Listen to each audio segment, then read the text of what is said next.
জানিয়ে দিব এই মুহূর্তে আমাদের হাতে থাকা গুরুত্বপূর্ণ আপডেট সংবাদের শিরোনাম। শুরুতেই থাকছে পরমাণু স্থাপনাগুলোতে কোনো সংস্থাকেই প্রবেশের অনুমতি দেবে না ইরান। এবারে জানিয়ে দিব জুলাই ঘোষণাপত্র পাঠ, অংশ নেবে মির্জা ফখরুলের নেতৃত্বে বিএনপির প্রতিনিধি দল।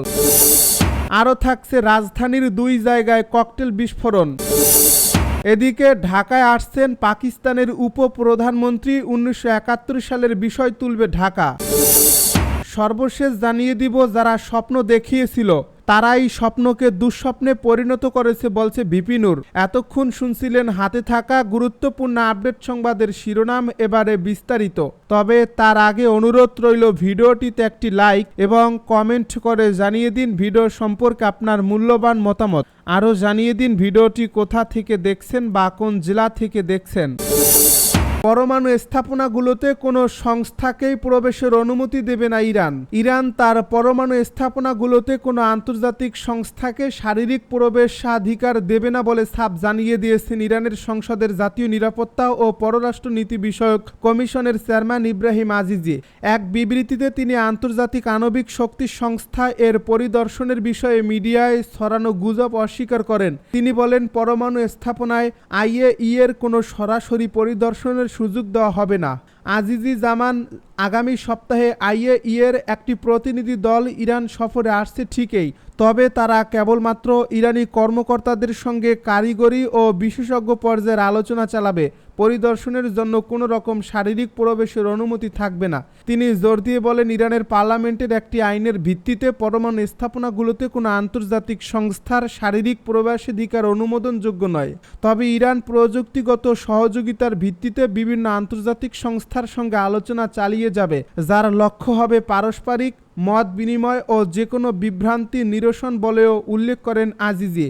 এর আগে সোমবার ইরানের পররাষ্ট্র মন্ত্রণালয়ের মুখপাত্র ইসমাইল বাঘাই এক ঘোষণায় জানান, আগামী 10 দিনের মধ্যে আইএই এর একটি কারিগরি প্রতিনিধি দল তেহরান সফর করবে। তবে সেই সফরের ধরন যে শুধু প্রযুক্তিগত আলোচনার মধ্যেই সীমাবদ্ধ থাকবে, আজিজির বক্তব্যে তা স্পষ্ট হয়ে উঠল। জুলাই ঘোষণাপত্র পাঠ, অংশ নেবে মির্জা ফখরুলের নেতৃত্বে বিএনপির প্রতিনিধি দল। অন্তর্বর্তীকালীন সরকারের প্রধান উপদেষ্টা অধ্যাপক মুহম্মদ ইউনূস 5 আগস্ট বিকেল 5টায় জাতীয় সংসদের দক্ষিণ প্লাজায় জুলাই ঘোষণাপত্র পাঠ করবেন। সেখানে বিএনপি মহাসচিব মির্জা ফখরুল ইসলাম আলমগীরের নেতৃত্বে 5 সদস্যের প্রতিনিধি দল অংশ নেবে। সোমবার রাতে দলটির মিডিয়া সেলের সদস্য সাইরুল কবির খান বিষয়টি নিশ্চিত করেছেন। তিনি জানান, বিএনপির গুলশান চেয়ারপারসনের রাজনৈতিক কার্যালয়ে দলটির স্থায়ী কমিটির বৈঠকে এই সিদ্ধান্ত হয়। বিএনপি মহাসচিব মির্জা ফখরুল ইসলাম আলমগীর এর নেতৃত্বে 5 সদস্য অংশ নেবেন। অন্য সদস্যরা হলেন স্থায়ী কমিটির সদস্য মির্জা আব্বাস, ডক্টর আব্দুল মুইন খান, নজরুল ইসলাম খান ও সালাউদ্দিন আহমেদ। রাজধানীর 2 জায়গায় ককটেল বিস্ফোরণ। রাজধানীর ফার্মগেট ও খামারবাড়ি এলাকায় ট্রাফিক পুলিশের 2টি বক্সের পাশে পৃথকভাবে ককটেল বিস্ফোরণের ঘটনা ঘটেছে। সোমবার রাত 11টার দিকে এই বিস্ফোরণ ঘটে, তবে এতে কোনো হতাহতের খবর পাওয়া যায়নি। তেজগাঁও থানার ভারপ্রাপ্ত কর্মকর্তা মোবারক হোসেন যুগান্তরকে বলেন, ফার্মগেট আনন্দ সিনেমা হলের সামনে ট্রাফিক পুলিশ বক্সের পাশে কে বা কারা ককটেল বিস্ফোরণ ঘটায়। আমরা ঘটনাস্থল থেকে বিস্ফোরণের আলামত সংগ্রহ করেছি। তিনি আরও জানান, আরেকটি ককটেল বিস্ফোরণের ঘটনা ঘটে খামারবাড়ি খেজুরবাগান এলাকায়। শেরেবাংলানগর থানাধীন একটি ট্রাফিক পুলিশ বক্সের সামনে কে বা কারা এই ককটেলটি রাস্তায় ছুঁড়ে পালিয়ে যায়। বিস্ফোরণে কোনো ক্ষয়ক্ষতি হয়নি। পুলিশ ঘটনাস্থল পরিদর্শন করছে ও আলামত সংগ্রহ করছে। ঢাকা মেট্রোপলিটন পুলিশের তেজগাঁও বিভাগের উপকমিশনার মোহাম্মদ ইবনে মিজান যুগান্তরকে বলেন, বিস্ফোরণের খবর পাওয়ার পরপরই পুলিশ ঘটনাস্থলে যায়। কারা এই ককটেল নিক্ষেপ করছে তা শনাক্ত করতে তদন্ত চলছে।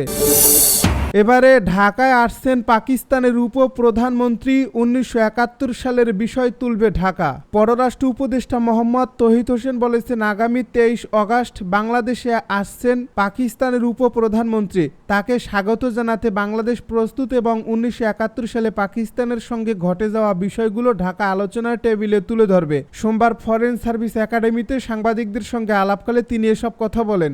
পাকিস্তানের সঙ্গে বাংলাদেশের সম্পর্কের বিষয়ে ভারতের উদ্বেগ রয়েছে। এ বিষয়ে এক প্রশ্নের জবাবে তৌহিদ হোসেন বলেন, ভারত ও পাকিস্তানের সম্পর্ক কেমন হবে সেটা যেমন বাংলাদেশ ঠিক করবে না, তেমনি পাকিস্তানের সঙ্গে বাংলাদেশের সম্পর্কের বিষয়েও ভারত সিদ্ধান্ত নেবে না। পাকিস্তানের কাছ থেকে জনসম্মুখে ক্ষমা চাওয়ার এবং যথাযথ ক্ষতিপূরণের বিষয়গুলো বাংলাদেশ উপস্থাপন করবে কিনা এমন প্রশ্নে পররাষ্ট্র উপদেষ্টা বলেন, প্রতিটি বিষয়ে আলোচনার টেবিলে থাকবে।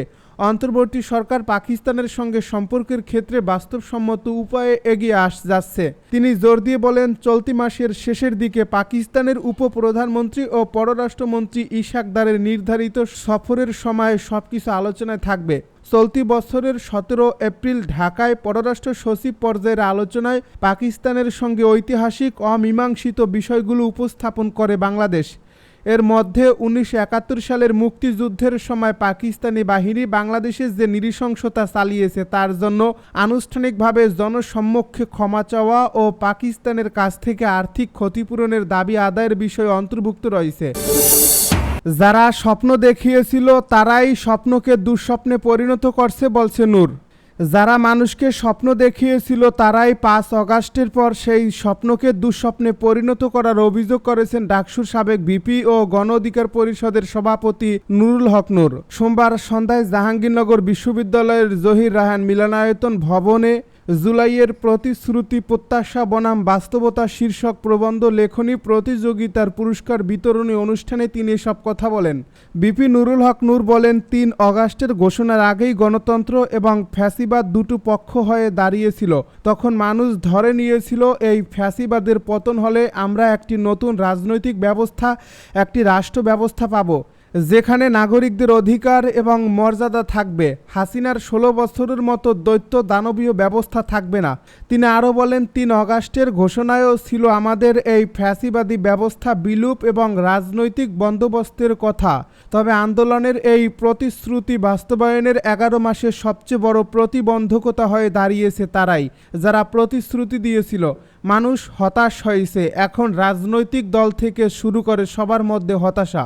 অভ্যুত্থানের স্পিরিট বা চেতনার কথা বলে যারা প্ল্যাটফর্ম গঠন করছে তারাও আওয়ামী লীগের মতো আচরণ করছে উল্লেখ করে বিপি নুরুল হক নূর বলেন, আমরা দেখেছি আওয়ামী লীগের আমলে একদল লোক রাজনৈতিক পরিচয় ব্যবহার করে জবাবদিহিতার ঊর্ধ্বে থাকে, ক্ষমতার অপব্যবহার করে, মানুষের উপর জুলুম করে, জিম্মি করে, নির্যাতন নিপীড়ন চালায়, প্রশাসনকে ব্যবহার করে, সম্পদ দখল করে।